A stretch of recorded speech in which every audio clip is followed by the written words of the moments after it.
Hey everyone, it's Fox. Welcome back to my channel, and in today's video I just wanted to talk to you guys about some of the repairs that I had to make to my Bo-Katan cosplay, because repairs are like a natural thing that you're gonna have to do with costumes. For the longest time I thought that I was just like a bad maker or a bad, cosplayer because I had to repair things, and that's just not the case. My Bo-Katan armor cosplay has held up pretty well. I've worn it to a couple of conventions already. I've worn it to C2E2 back in 2021 as well as 2022. I also wore it to Fan Expo Cleveland as well, where I was a guest there, and I actually got to meet Katie Sackhoff, and she gleefully took the Darksaber out of my hand for my photo op. It was so great. Oh my god, she's such a sweet person. And I've flown with this cosplay at least 3 times, and that can be a little bit hard on your cosplay, especially if you don't pack it right, like I sometimes do. I am guilty of that. But before I get into all of those Bo-Katan repairs and talking about PAX East, I did want to share something that actually kind of ties into PAX East a little bit. I have made a second YouTube channel where I'm going to be talking about all of my video game collecting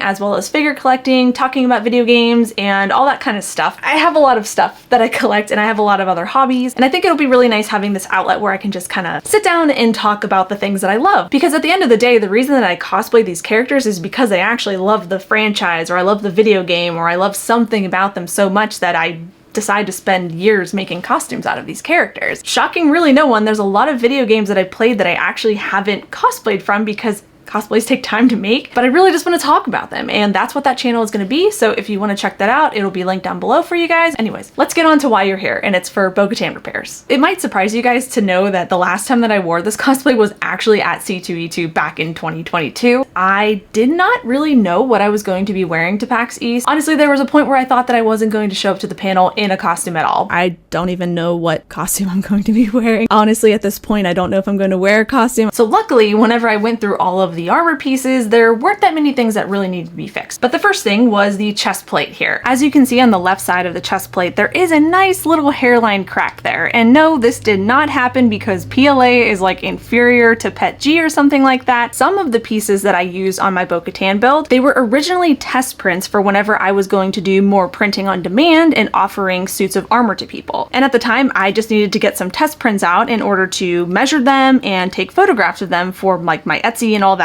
So essentially this chest plate was weak from the start, and I already know that what I would fix about it if I were to print it again. Essentially, I didn't have enough walls on this print. I think at the time I had 2 walls on this, and I would recommend printing these with 3 to 4 walls at this point. And again, it is totally my intention to actually remake this chest plate eventually whenever I have the time and the energy. But hey, to be fair, it survived like 4 to 5 conventions already and a lot of travel, and it only just broke now. But all that to say, there's a huge crack in this chest plate and I need to fix it. So in order to fix this piece, all that I ended up doing was grabbing some CA glue. I like to use this Bob Smith glue right here, as well as some of the super glue activator. This will help your super glue actually set, so you don't have to like sit there and kind of wait for the pieces to actually dry. And I also got a piece of 2mm EVA foam. And as you can see here, all that I did was I just put some super glue into that crack, making sure to clean away any of the excess that goes onto the outside on the front as well as on the back, and just being careful to not get it everywhere. And now that the crack is basically glued together, I take my 2mm EVA foam and then I just cut out a piece that's about like the same width and length of the crack on the back side of the armor. And then I take some more super glue and just glue that over top of the crack. And this is really just to reinforce and make sure that,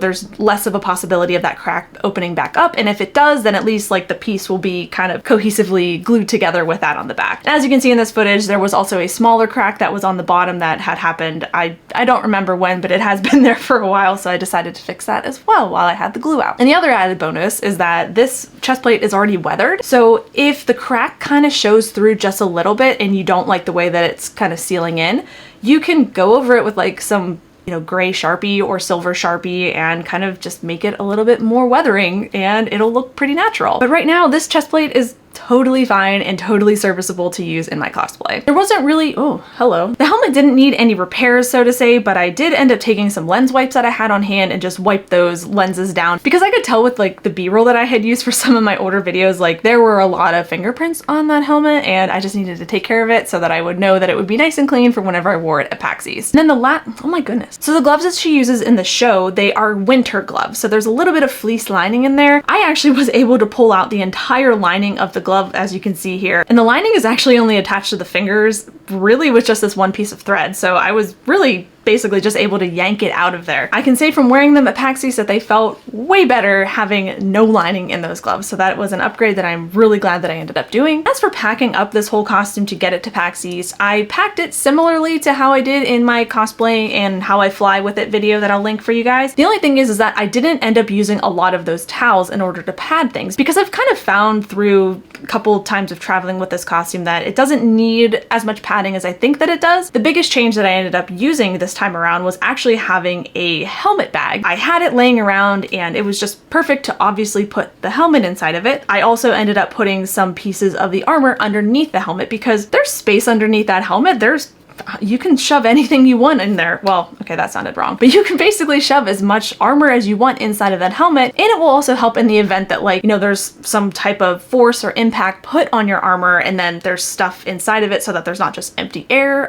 Does that make sense? I don't know. It made sense in my brain. But also what I really liked is that I was able to put the chest plate as well as the back plate around that helmet inside of that bag. So it's nice and padded, and hopefully I won't end up having like another crack in the chest plate. But that was by far the biggest difference that I did in packing this armor this time around, was putting all of that kind of fragile stuff inside of that helmet case, and I can report that it made it all the way to PAX East as well as back home to Pittsburgh safe and sound with no new cracks or anything like that. And the other thing that I ended up doing was, instead of using towels to pad some of the armor, I ended up just using the flight suit because I have to take it anyway, so why not use the flight suit to wrap around the jetpack, especially because that's pretty fragile in resin. And whenever we actually made it to PAX East, there happened to be an episode of The Mandalorian that we watched that night. Bo-Katan ended up getting a new pauldron in that episode. We ended up needing to go to a CVS for something, and I can't remember exactly what, but while we were there, I was like, I'm gonna go see if they have duct tape and they have Sharpies, and they did. So I bought some very overpriced duct tape and Sharpie, and then went back to the hotel room and basically wrapped that one pauldron in a plastic bag to preserve the actual paint underneath, because I'm not a crazy person. I'm not gonna ruin my hard work just for this stupid